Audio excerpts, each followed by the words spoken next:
You've probably ordered an espresso hundreds of times, maybe every morning, maybe without thinking. But here's a strange question almost no one ever asks.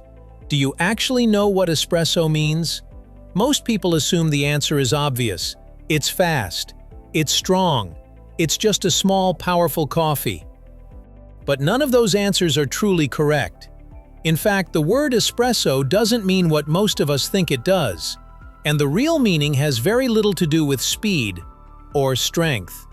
Hidden inside that short word is a story about pressure, intention, and a moment in history when coffee and the world began to move faster.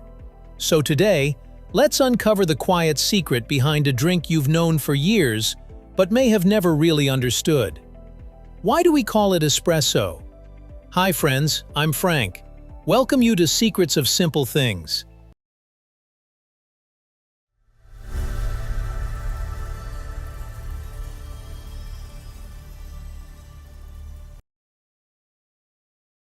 From slow sips to quick shots, the birth of espresso.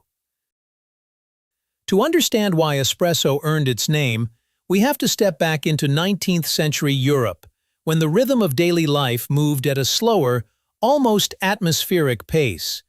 Coffee was already woven into the fabric of Italian culture, yet the brew itself looked nothing like the quick, concentrated shot we sip today. Most cups came from long, patient extraction, something closer to modern drip or percolator coffee. Brewing wasn't an interruption, it was part of the experience. Cafes back then weren't fast stops. They were warm, bustling rooms where people lingered for hours, reading newspapers, exchanging gossip, or simply letting time pass. But as the century turned, the world outside those cafes began to accelerate. Cities expanded, factories rose, and machines started reshaping everyday life. This shift created the perfect stage for a new style of coffee, one that could be made quickly but still deliver bold flavor. And so, the earliest ancestors of the espresso emerged. The breakthrough came in 1884, when an Italian inventor from Turin, Angelo Morando, patented a machine powered by steam pressure. His invention didn't produce modern espresso, but it introduced the essential idea: coffee brewed faster than ever before. How does an espresso cup actually come to life? As the 20th century began, two inventors, including Luigi Bezzera and Desiderio Pavoni, pushed Morando's idea into a new era. They refined the machine, re-engineering valves, boilers, and pressure systems until coffee could be brewed not just faster, but stronger and more flavorful than anything Italy had tasted before. Their improvements marked the evolution from bulky steam contraptions to the first true espresso machines. From those early giants came the iconic lever machines, where baristas physically pulled down a handle to force water through finely ground coffee. Later, electric pumps replaced muscle power, delivering the now standard 9 bars of pressure. Eventually, automatic and super-automatic machines carried espresso into the modern world, turning a once experimental process into a global ritual. And with each step forward, the name espresso grew more literal, a drink born from speed, pressure, and precision. So how does an espresso cup actually come to life? Ultra-fine grounds, almost powder-like, are tightly packed into a portafilter. Hot water is then driven through them at high pressure, extracting a dense, aromatic liquid in just 25 to 30 seconds. This process creates that signature crema, a silky foam unknown in earlier coffee methods. The linguistic secret behind the espresso you love. To truly grasp the spirit of the word espresso, we have to look not only at machines and history, but also at the language behind the drink. In Italian, espresso carries an additional nuance beyond pressure and speed. It suggests something prepared specifically for you, crafted on the spot, made with intention, delivered immediately. In the early decades of its invention, This idea was revolutionary. Most coffee was brewed in bulk and served when convenient. But an espresso? That was a cup created at the very moment you asked for it. A personalized shot drawn fresh out of the machine. This layered meaning, both pressed out and prepared expressly for someone, captured the essence of the new beverage so perfectly that the name stuck. Italians didn't stumble into the term. It expressed the soul of the drink. Fast, focused, and tailor-made. And then, of course, came the confusion. If you've ever heard someone order an espresso, you're not alone. The word sounds plausible, especially in English, where the drink's speed brings to mind express trains and express service. Over time, the mispronunciation spread widely enough that many people assumed it must be an acceptable variant. But linguistically, it isn't. In Italian, espresso has never been a real word, and in English it's considered a mistake, a blending of intuition and misunderstanding. The irony is that while the mispronunciation feels logical, the authentic term points back to something deeper than speed alone. It connects to craftsmanship, immediacy, and the act of drawing a concentrated cup directly from the machine, just for you. So the next time someone says espresso, you'll know. It may sound fast, but it isn't correct. The true name has always been espresso, a word shaped by both science and meaning. When espresso crosses borders. After World War II, espresso didn't stay confined to Italy's narrow streets or its bustling corner cafes. It began to travel. Carried by immigrants, embraced by global curiosity, and pushed forward by a world hungry for new rituals. From the diners of post-war America to the coastal cities of Australia and the cafes of Western Europe, the little concentrated shot found an unexpectedly warm welcome. And as it spread, espresso didn't remain just a drink. It became the foundation for an entire family of beverages. The velvety latte, the airy cappuccino, the bold macchiato, the diluted yet comforting Americano. All of them trace their lineage back to that single, pressurized moment in the portafilter. Every modern coffee bar, from Milan to Melbourne to Manhattan, is built on this same Italian invention. Yet what's remarkable is that despite its global journey, the name never changed. Espresso didn't get translated, shortened, or replaced. If anything, its Italian identity became even stronger. It shifted from being a local term to an international word, spoken the same way in cafes around the world, recognized instantly by millions.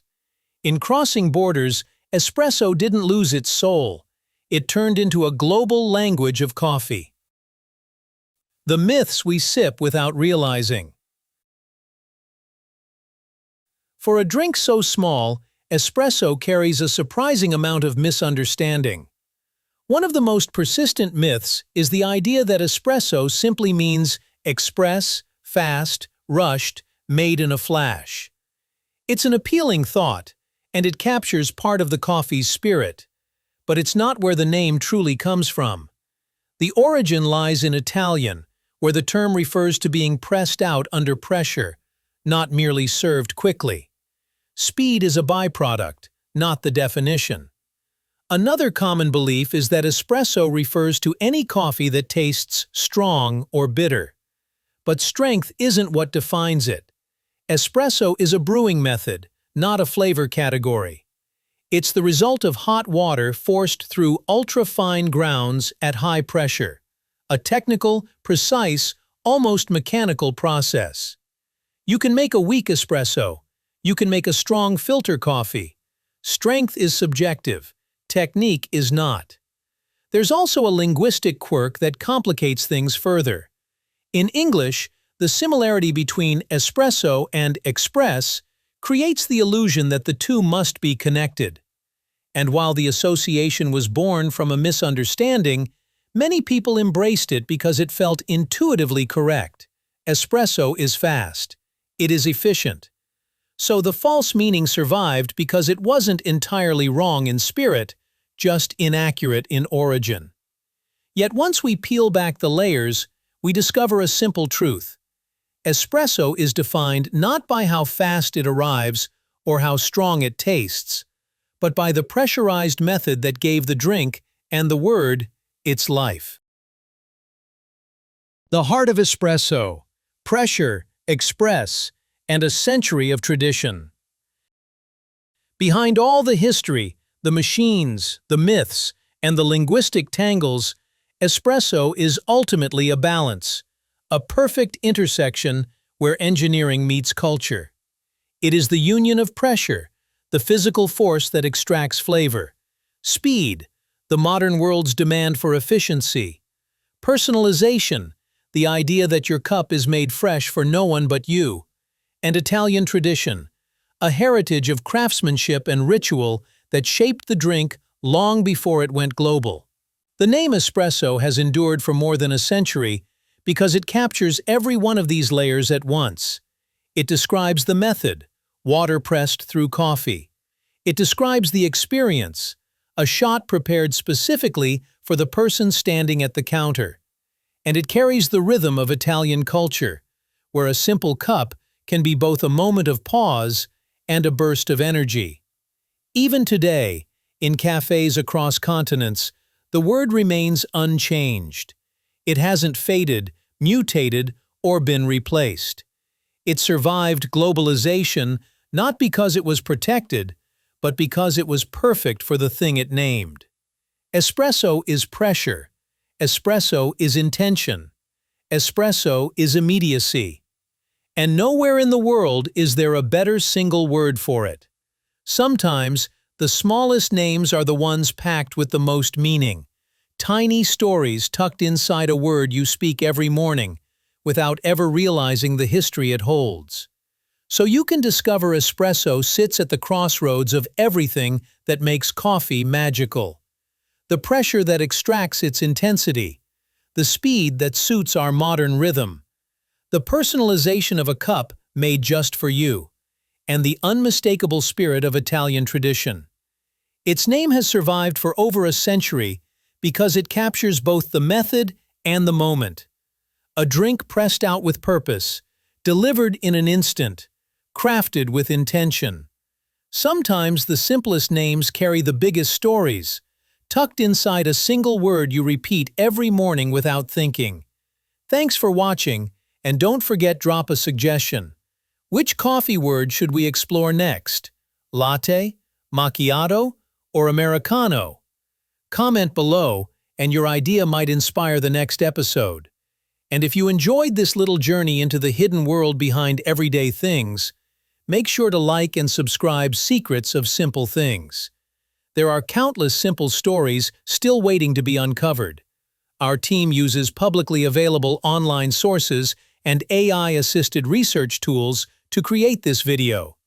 We strive for accuracy, but errors or omissions may still occur. So please view this content for entertainment purposes only and use your own judgment when considering any information presented.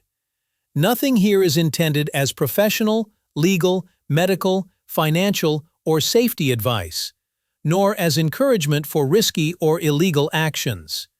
We do not promote hate, harassment, violence, or misleading information, and we work to comply with YouTube's community guidelines, terms of service, copyright, and fair use rules, and all applicable laws. If you believe any part of this video infringes your rights or violates YouTube policy, please contact us.